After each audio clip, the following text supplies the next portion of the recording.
Mantan Suami yang Kejam, ditulis oleh autor Nicky Mouse 24 dan saya Naracan sebagai pengisi suara. Episode 40 TSYK 38. Selamat mendengarkan semuanya. Ancaman Daniel begitu mengerikan terdengar di telinga Alicia, hingga membuatnya tak bisa merasakan lagi.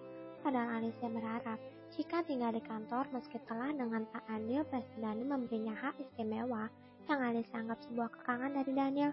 Jika memang Alicia dibebas tugaskan dari atasannya yang tak lain adalah suaminya, Alicia ingin mengunjungi kedua sahabatnya yang setidaknya bisa membantu sedikit pekerjaan mereka.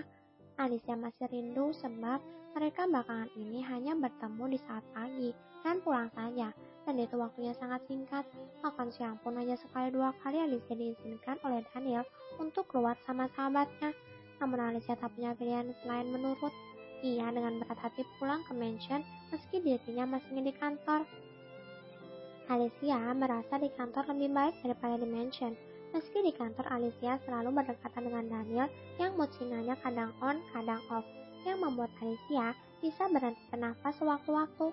Namun di sisi lain, Alicia senang dengan semangat kerja Daniel. Itu membuatnya juga semangat dan melupakan dengan siapa Alicia bekerja. Kesibukan dengan jadwal pada Daniel memang membuatnya kadang kewalahan. Namun demikian, bisa membuat Alicia lupa dengan kehidupannya yang penuh sandiwara. Sedangkan jika berada di mansion, ia akan merasa bosan dan malah membuatnya sadar akan statusnya sebenarnya. Biarlah setidaknya beberapa jam ke depan si tuan suami tidak berada dalam jangkauan mata. Hehehe, menolak Alicia dengan cengiran. Anda berbicara sesuatu, Nyonya Muda?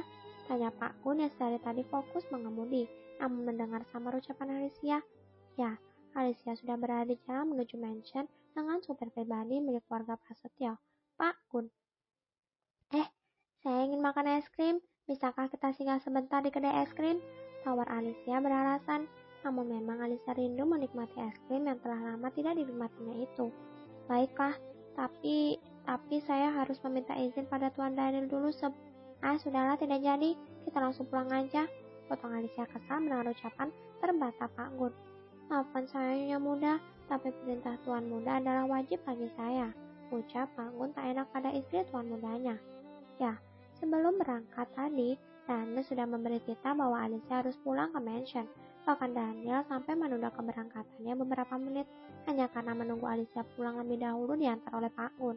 Soal karyawan lainnya di Prasetyo Corp, tidak ada yang curiga dengan status mereka.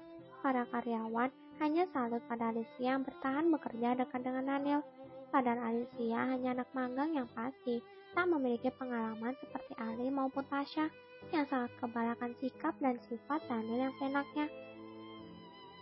Sebelumnya, banyak yang mengira Alicia akan berakhir ditendang keluar di hari pertama magangnya di perusahaan, apalagi dengan posisinya sebagai asisten dari presiden yang sangat perfeksionis itu. Namun, buktinya Alicia masih bertahan, bahkan hampir sebulan bekerja dengan seorang presiden seperti Daniel. Alicia menghela nafas panjang saat kakinya ia langkahkan memasuki rumah utama. Beberapa maid menyambutnya, yang dibalas senyuman hangat dari Alicia, meski di wajahnya tercetak raut sedih. Alicia terus melanjutkan langkahnya, hingga sampai di kamar utama. Sampai kapan kayak gini? Alicia membanting bokongnya di sofa empuk tempat tidurnya dengan mendesak keras. Kak Mauren, kembalilah, aku lelah dengan sandiwara ini. Alicia membaringkan tubuhnya, lelah jiwa dan raga. Sungguh, selama meninggalkan panti, Alicia tak lagi bisa bebas bermain maupun melakukan sesuatu yang menurutnya menarik. Semua yang dilakukannya adalah kekangan dari orang yang dianggapnya satu keluarga, yaitu ayah kandungnya sendiri, termasuk pernikahan yang hanya sebuah lelucon bagi keluarga Dinata maupun Prasetyo.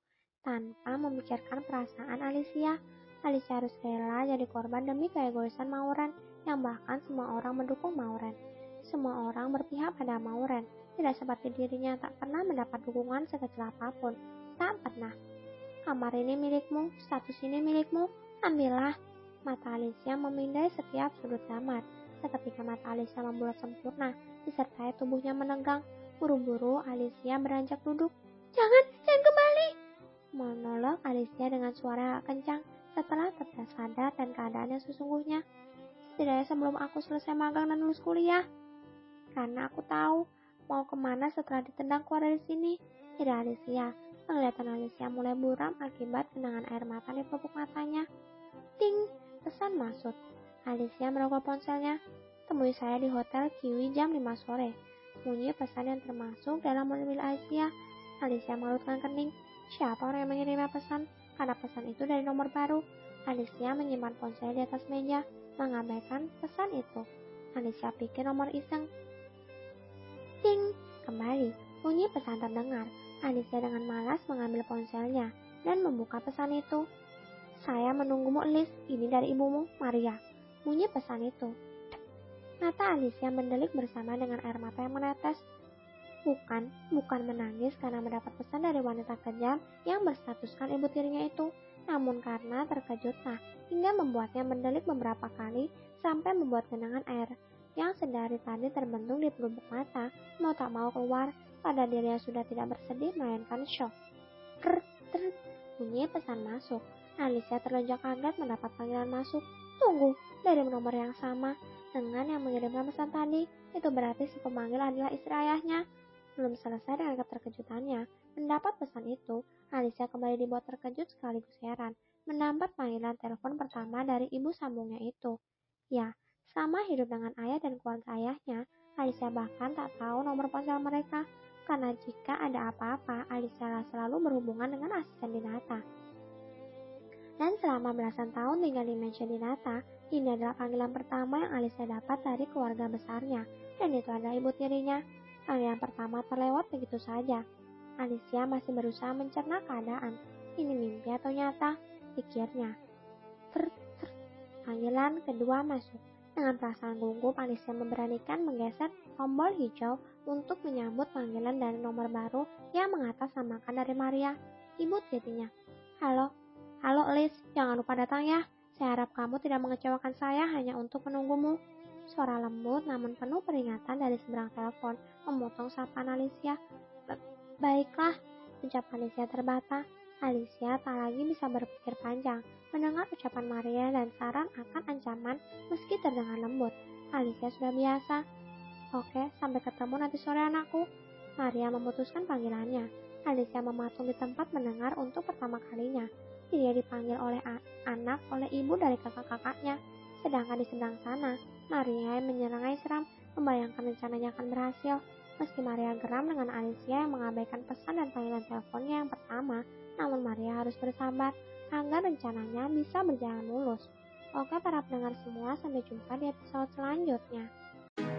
Kalau kamu mau dengar audiobook lebih banyak dan gratis, segera download AudioTune.